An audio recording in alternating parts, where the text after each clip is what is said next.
लिए वो आत्मा उनकी सहायता करता है।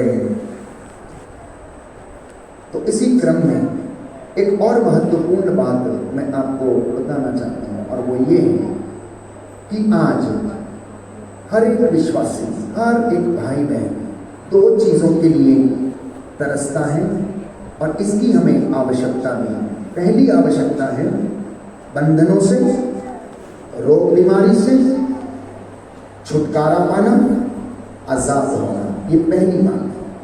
दूसरी बात है पवित्र आत्मा के अभिषेक में चलना, पवित्र आत्मा के सामर्थ्य से परिपूर्ण होना, ये दूसरी बात है। एक विश्वासी के जीवन में, एक मसीही व्यक्ति के जीवन में, उस व्यक्ति के जीवन में जो प्रभु का अनुयायी है, ये दो बातों का होना अनिवार्य है कि वो बंधनों से आजाद रहे और दूसरा दुष्ट आत्माओं से आजाद रहे और पवित्र आत्मा के अभिषेक में चले, उसकी अगुवाई में चलना।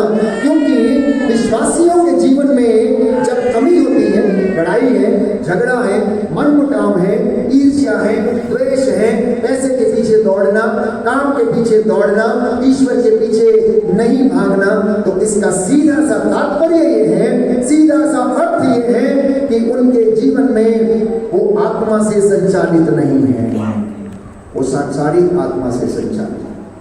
क्योंकि सांसारिक आत्मा अर्थात शरीर की बातें, शरीर की वासनाएं, शरीर की रिक्वायरमेंट्स, शरीर की आवश्यकताएं आत्मा के विरुद्ध प्यारे भाइयों और बहनों इच्छा करती हैं। हालेलुया, यीशु की स्तुति हो, यीशु को धन्यवाद, प्रभु यीशु अपनी आत्मा में मुझे चलना सिखाइए, मुझे अपने आत्मा के अभिषेक में मुझे बढ़ना सिखाइए।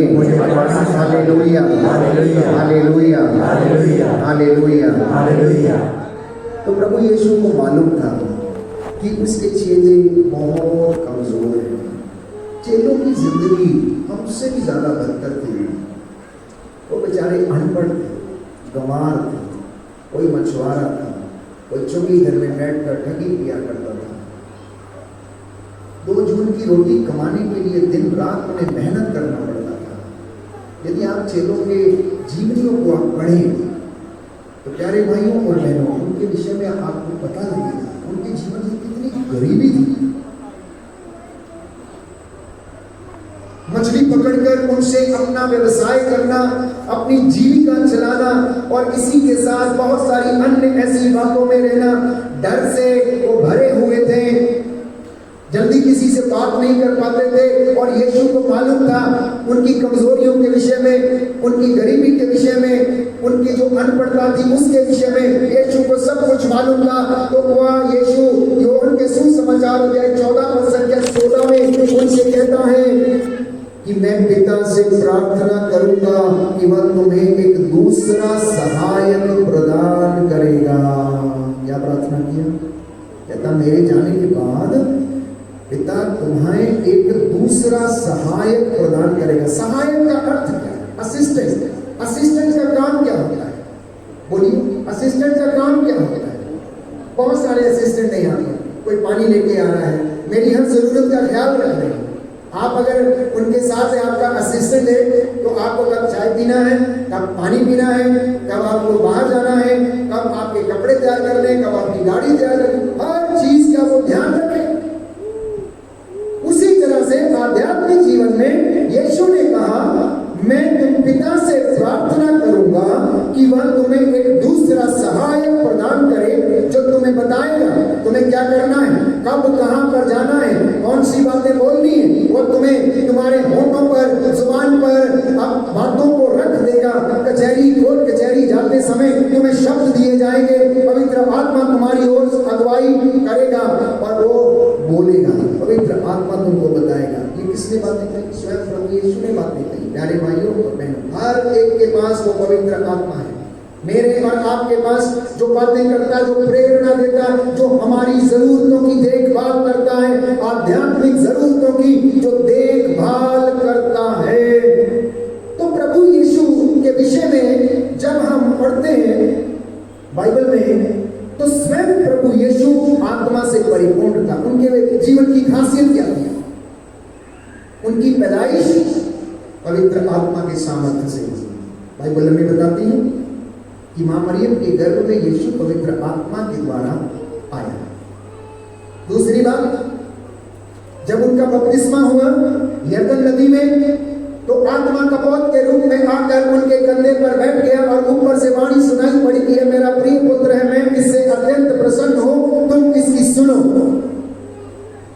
वही पवित्र आत्मा अब यीशु मसीह की परीक्षा लेने के लिए, उसके विश्वास की परख करने के लिए कि यीशु उपवास करे, यीशु प्रार्थना करे, दृढ़ हो जाए, उसको कहां लेकर जाता है? निर्जन प्रदेश में लेकर जाता है। और बाइबल कहती है यीशु ने वहां पर 40 दिन बिताए, 40 रात बिताए, बिना खाए पिए प्रार्थना किया और उपवास किया, ताकि वो प्रार्थना में सफल हो जाए और उस पवित्र आत्मा को अपने अंदर सामर्थ्य को महसूस कर सके।